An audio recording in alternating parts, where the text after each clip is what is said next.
ഇന്ന് നമ്മൾ ചെയ്യാൻ പോകുന്നത് ഈ ഒരു ഡിസൈൻ ആണ് കേട്ടോ.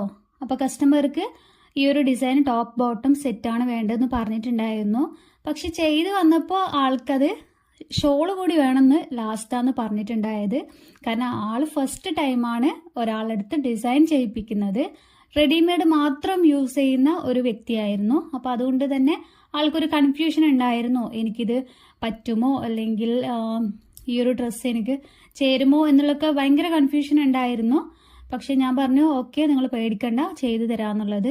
ആൾക്കൊരു ഗെറ്റ് ടുഗദർ ഉണ്ടായിരുന്നു, ഫാമിലി ഗെറ്റ് ടുഗദർ. അപ്പം അതിനേക്കാണ് ചെയ്യിപ്പിച്ചത്. ബാക്കി എല്ലാവരും ഇത് ഓൺലൈനിൽ നിന്നാണ് വരുത്തിച്ചത്. ആൾക്ക് ആ ഡേറ്റിന് ഈ ഡ്രസ്സ് കിട്ടില്ല എന്ന കാരണം കൊണ്ടാണ് നമ്മളെടുത്ത് ഡ്രസ്സ് ഡിസൈൻ ചെയ്യിപ്പിക്കുന്നത്.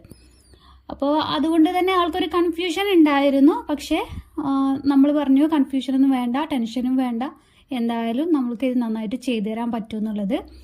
പിന്നെ ഭയങ്കര ഡൗട്ടുള്ള ഒരാളായിരുന്നു. അതുകൊണ്ട് തന്നെ നമ്മളെ ഇത് ചെയ്ത് തുടങ്ങിയ മുതൽ അവസാനം വരെ നമ്മളെ ഒന്നും ഇരിക്കാൻ പറ്റിയിട്ടില്ല. മെസ്സേജുകൾ ഇങ്ങനെ അയച്ചുകൊണ്ടേ ഇരിക്കായിരുന്നു. ലാസ്റ്റ് നമ്മൾ പറഞ്ഞു, ഇങ്ങനെ മെസ്സേജ് അയച്ചാൽ നമുക്ക് ചെയ്യാനൊരു ടൈം കിട്ടില്ല, എന്തായാലും നമ്മൾ ചെയ്ത് കഴിഞ്ഞിട്ട് നിങ്ങളുടെ അടുത്ത് പറയാം എന്ന് പറഞ്ഞു. അപ്പോൾ എന്നിട്ടും വീണ്ടും വീണ്ടും മെസ്സേജ് അയക്കുന്നുണ്ടായിരുന്നു. ഒരു ടെൻഷൻ കാരണം നമ്മൾ ഫസ്റ്റ് ടൈമാണ് ഇതുപോലത്തെ ചെയ്യിപ്പിക്കുന്നത്. പിന്നെ ഗെറ്റ് ടുഗദറിന് വേണ്ടി ചെയ്യുമ്പോൾ എല്ലാവരെ പോലെയും നമുക്ക് ഡ്രസ്സ് കിട്ടുമോ എന്നുള്ളതൊന്ന് നോക്കണമല്ലോ.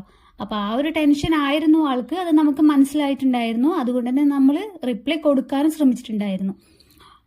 അപ്പോൾ നമ്മൾ എന്താ പറയുക, ആ ഒരു ഫോണ് ചെയ്യുന്നതിൻ്റെ അടുത്ത് വെച്ച് എപ്പോഴും റിപ്ലൈ കൊടുത്തിട്ടാണ് ഈ ഒരു വർക്ക് ചെയ്തത്. സാധാരണ നമ്മൾ അങ്ങനെ ചെയ്യാറില്ല, കാരണം നമുക്കതൊരു ഡിസ്റ്റർബൻസ് ആണ്, കാരണം എപ്പോഴും മെസ്സേജ് അയക്കുന്നത്. പക്ഷെ ആളുടെ ഒരു പരിഭ്രമം കണ്ടിട്ടാണ് നമ്മൾ അങ്ങനെ ചെയ്തത്. നല്ലൊരു കസ്റ്റമർ ആയിരുന്നു കേട്ടോ. അപ്പോൾ എന്നിട്ട് ചെയ്ത് കഴിഞ്ഞിട്ട് ആൾക്ക് ഫോട്ടോ വേണമെന്ന് പറഞ്ഞിട്ടുണ്ടായിരുന്നു. അപ്പം ഞങ്ങളുടെ അടുത്തുള്ള കസ്റ്റമർ തന്നെ ആയിരുന്നു, ആള് തന്നെ ആയിരുന്നു ഇവിടെ വന്നിട്ട് കളക്ട് ചെയ്തത്. അപ്പോൾ അതുകൊണ്ട് തന്നെ ഞാൻ ആ ഒരു ഇത് അറിയുന്നത് കൊണ്ട് തന്നെ ഞാൻ പറഞ്ഞു, ഫോട്ടോ ഞാൻ എടുത്തിട്ടില്ല, പിന്നെ നിങ്ങൾ വിചാരിച്ച പോലെ ആയിനോന്ന് അറിയില്ല എന്നൊക്കെ പറഞ്ഞ് കുറച്ചൊന്ന് ഡൗട്ട് അടുപ്പിച്ചു. പക്ഷെ ആൾ വന്ന് കണ്ടപ്പോൾ ഭയങ്കര സർപ്രൈസിങ് ആയിരുന്നു. അത് സത്യം വായിച്ചാൽ ഞാൻ ഒട്ടും പ്രതീക്ഷിച്ചിട്ടില്ല അത്രയും സർപ്രൈസിങ് ആവും എന്നുള്ളത്. അപ്പോൾ ആൾക്ക് ഭയങ്കര ഇഷ്ടപ്പെട്ടു ഡ്രസ്സ്. അങ്ങനെ ഇവിടെ വന്നതിന് ശേഷമാണ് ആൾ ഷോള് കൂടി വേണമെന്ന് പറഞ്ഞിട്ടുണ്ടായത്. ഇട്ട് നോക്കി, എല്ലാം കറക്റ്റായിരുന്നു, എല്ലാം പക്ക ആയിരുന്നു. അതിലൊക്കെ ഭയങ്കര ഹാപ്പിനെസ് നമ്മളെടുത്ത് പറയുന്നുണ്ടായിരുന്നു. ഇത്രയും പെർഫെക്റ്റ് ആകുമെന്ന് വിചാരിച്ചിട്ടില്ല എന്നൊക്കെ.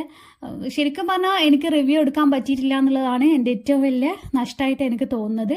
പക്ഷേ വോയിസ് മെസ്സേജസ് അയച്ചിട്ട് കുറേ റിവ്യൂസ് എനിക്ക് തന്നിട്ടുണ്ടായിരുന്നു, ഭയങ്കര അഭിപ്രായം പറഞ്ഞിട്ടുണ്ടായിരുന്നു.